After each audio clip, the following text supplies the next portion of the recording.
The diner was quiet that morning, the kind of stillness that made the clinking of coffee cups sound almost too loud. Sunlight streamed through the wide windows, catching on the chrome edges of the tables and bouncing off the glass salt shakers. At the corner booth sat Walter Branson, an 81-year-old Korean War veteran, who came here every morning at exactly 8:15. He wore his favorite flannel shirt, faded at the elbows, and a pair of heavy boots that had seen more winters than most men in the room had lived through. His hands shook slightly as he lifted his cup of black coffee, but his eyes, though tired, carried the quiet dignity of a man who had once stared down fear in battle. But that quiet morning was shattered in an instant.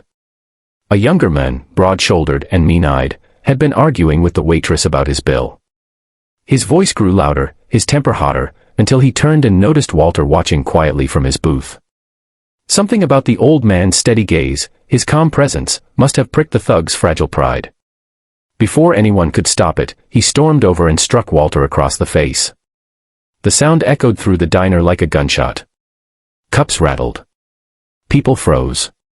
And Walter, his cheek burning red, simply raised his hand to his face, stunned not by the pain but by the cruelty of it.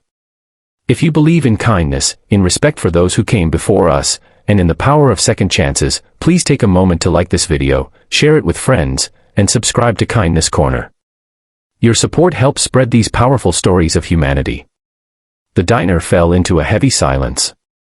The waitress, trembling, begged the men to leave, while the other customers looked down at their plates, too afraid to intervene. Walter didn't retaliate. He simply sat there, his weathered hand covering the fresh bruise, his eyes staring into the coffee he could no longer taste. He wasn't afraid for himself, he had endured far worse, but his heart ached at the state of the world, at how quickly respect seemed to vanish in the face of arrogance. Minutes turned into an hour. Walter stayed at his booth, partly because his legs felt too heavy to carry him out, and partly because he had nowhere else to be. The diner was his refuge, the place where he was known simply as Mr. Branson, the polite old man who always tipped generously, even when his pension was thin. Now, even that sanctuary had been tainted by violence. But then the bell above the diner's door jingled, and in walked a group of men whose very presence shifted the atmosphere. Leather vests stitched with bold insignias, tattoos winding down muscled arms, boots that hit the floor with certainty, they were members of the Hell's Angels. At their center walked a man taller than the rest, his gray-streaked beard giving him an air of authority. His eyes scanned the room until they landed on Walter. And in that moment, a ripple of recognition passed through the old man's tired expression. The leader of the group was Thomas Branson, Walter's son.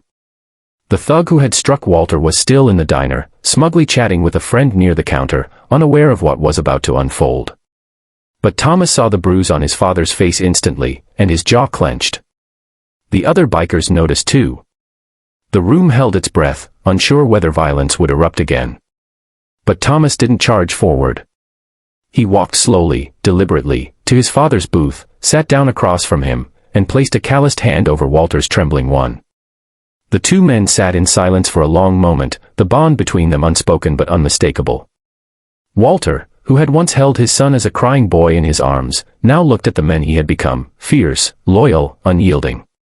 For years, Thomas had been estranged from him, his path into the biker world one Walter struggled to understand. But here, in this diner, the years of distance didn't matter. Blood did. The thug finally noticed the newcomers and laughed. "What, you need your gang to protect you, old man," he sneered, standing up and puffing out his chest. The room tensed again, but Thomas remained seated, his gaze steady as stone. The other bikers stood behind him, silent, their presence enough to make even the bravest man reconsider his actions. Then Thomas spoke, his voice low but firm, every syllable dripping with authority. "That man you laid your hand on is my father. He's an 81-year-old veteran who gave more for this country than you ever will. And you thought it was tough to slap him." The thug's grin faltered. Suddenly, the weight of the room pressed down on him, the stares of the customers, the silence of the bikers, the quiet strength of the old man he had struck. Thomas didn't raise his fist. He didn't need to. His words alone carried a force greater than any punch. Slowly, the thug backed away, muttering something under his breath, before fleeing out the diner's door. No one followed him.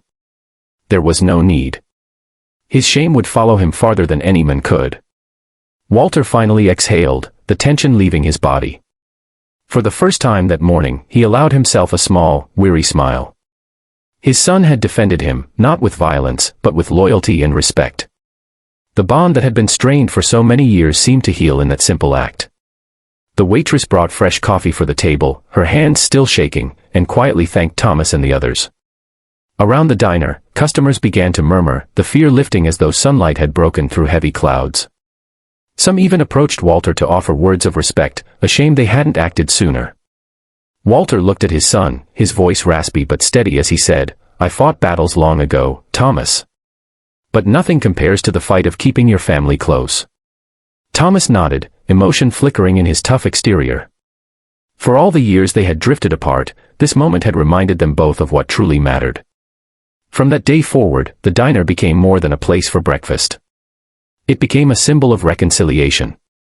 Walter and Thomas would meet there often, sometimes joined by Thomas's biker brothers, who treated the veteran with a reverence he had never asked for but deeply appreciated. And every time Walter entered, people remembered that morning, when a thug's cruelty was silenced not by fists, but by the quiet power of family and respect. If this story touched your heart, please show your support by liking this video, subscribing to Kindness Corner, and sharing it with others. These stories remind us that no matter how broken the world feels, acts of love and loyalty can mend what's been lost. And before we end, I'd love for you to comment below, do you believe kindness has the power to heal broken families? Your words might inspire someone who needs hope today.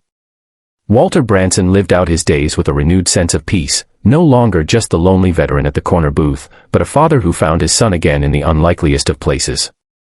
And to everyone who witnessed it, that diner became a reminder that even in the face of cruelty, respect, loyalty, and love will always carry the greatest strength.